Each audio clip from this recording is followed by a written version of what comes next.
మన ప్రభువును రక్షకుడు అయిన యేసుక్రీస్తు వారి అతి శ్రేష్టమైన దివ్యనామమున మీ అందరికీ ఉదయకాలము సర్వశుభములు సర్వదీవెనలు దేవదేవుడు అనుగ్రహించునుగాక. ఆమేన్. దేవుని బిడ్డలారా, ఈరోజు 15వ తారీఖు డిసెంబర్ నెల 2024 సంవత్సరము. ఈరోజు దేవుని వాగ్దానము మొదటి సమూయేలు గ్రంథము 10వ అధ్యాయము 6వ వచనము. యెహోవా ఆత్మ నీ మీదకు బలముగా దిగవచ్చును. దేవుడు తన పరిశుద్ధ లేఖన భాగము నేటి ఉదయకాలము మీ వినికిడిలో మీ జీవితంలో ఈ వాగ్దానము దేవదేవుడు నెరవేర్చునుగాక. ఆమేన్.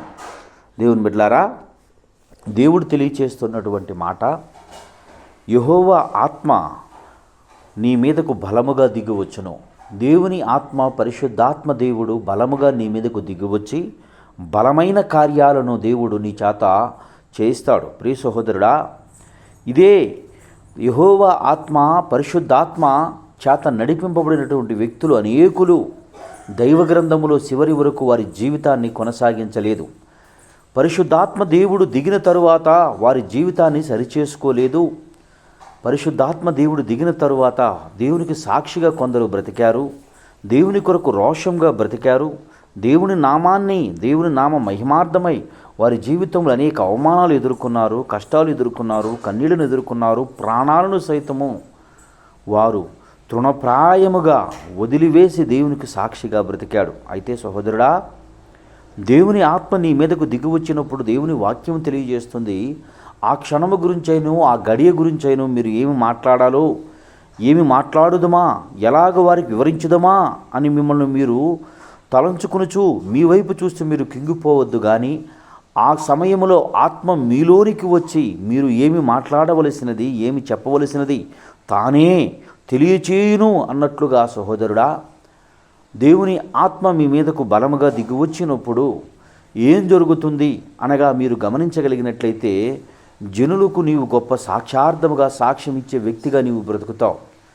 ఈ 2024 సంవత్సరంలో 12వ మాసములో నేటితో సగము దినము సంపూర్తవబోతుంది. 15వ తారీఖుతో ఇంకా 16 రోజుల తర్వాత నువ్వు నూతన సంవత్సరంలో అడుగు పెట్టబోతున్నావు. దేవుడు మీతో మాట్లాడుతున్నటువంటి మాట, ఇక నుండి దేవుని ఆత్మ చేత నీవు నడిపించే వ్యక్తిగా నీవు బ్రతుకుతావు. దేవుని ఆత్మ చేత బహుబలముగా దేవునికి సాక్షార్థంగా బ్రతికే వ్యక్తిగా నీవు జీవిస్తావని దైవ సేవకునిగా నీకు తెలియజేస్తున్నాను. దేవుని ఆత్మ పొందుకున్నటువంటి ఏలియా గారు 7 అద్భుతాలను చేసి ఉన్నాడు.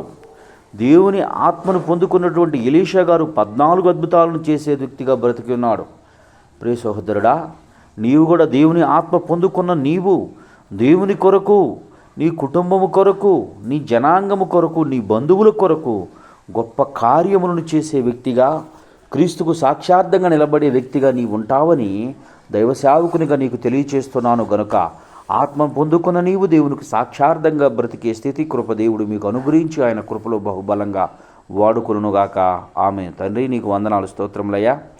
ఉదయకాలమందు ఎందరు బిడ్డలు ఈ మాటలు వినుచున్నారు, వారందరి జీవితంలో తండ్రి ఈ దినమంతయు, ఈ సంవత్సరమంతయు, రాబో సంవత్సరమంతయు తండ్రి దీవెనకరంగా ఉండినట్లు నిలిపి నీ కాపుదల భద్రపరిచి సహాయములు చేయమని యేసయ్య నామం పేరట ప్రార్థన చేయుచున్నాను మా పరమ తండ్రి. ఆమేన్. తండ్రి అయిన దేవుని ప్రేమయు, కుమారుడైన యేసుక్రీస్తు వారి కృపయు, పరిశుద్ధాత్మ తండ్రి అన్యోన్య సావాసం ఇప్పుడును ఎల్లప్పుడూ నేను సదాకాలం తోడైండి ఎంబడించి నడిపించునుగాక. ఆమేన్. God bless you. దేవదేవుడు మిమ్ము దీవించి ఆశీర్వదించునుగాక. ఆమేన్.